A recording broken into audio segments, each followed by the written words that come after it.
గతంలో కూడా మనం చూసాం.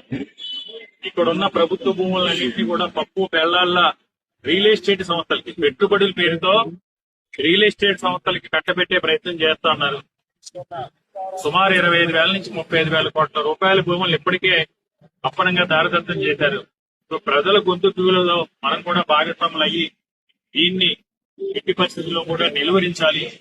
ఈ భూ దోపిడీని నిలువరించకపోతే ఈ ప్రాంతం, ఈ నగరం కూడా నష్టపోతుంది. దానివల్ల ప్రభుత్వానికి, ప్రజల ఆస్తులకి ఈరోజు హక్కులు కోల్పోయే పరిస్థితులు తీసుకొస్తున్నారని అందులో నిన్న ఒక కార్యాచరణ రూపొందించుకుని ఈరోజు ఎజెండా నుంచి ఏదైతే 15 అంశాల కింద రైతులకు 54 ఎకరాల 70 సెంట్ల భూమిని కేటాయించుకున్నామని జీవీఎంసీ అధికారులు పెట్టారు. ఎజెండా అంశం నుంచి దాన్ని తొలగించాలని ఈరోజు కార్పొరేటర్స్ అందరూ కూడా ప్రజల బొత్స సత్యనారాయణ గారు, శాసన మండలి సభ్యులు మొదలు రవిబాబు గారు వీళ్ళందరి ఆధ్వర్యంలో కూడా ఈరోజు కమిషనర్ గారికి, మేయర్ గారికి, అదేవిధంగా రాష్ట్ర ప్రిన్సిపల్ సంబంధిత శాఖ ప్రిన్సిపల్ సెక్రటరీ గారికి కూడా ఈ రోజు ఒక లేఖ రాయడం జరిగింది. ఆ లేఖని స్వయంగా మా కార్పొరేటర్స్, కమిషనర్ గారికి, మేయర్ గారికి కూడా ఇవ్వడం జరిగింది.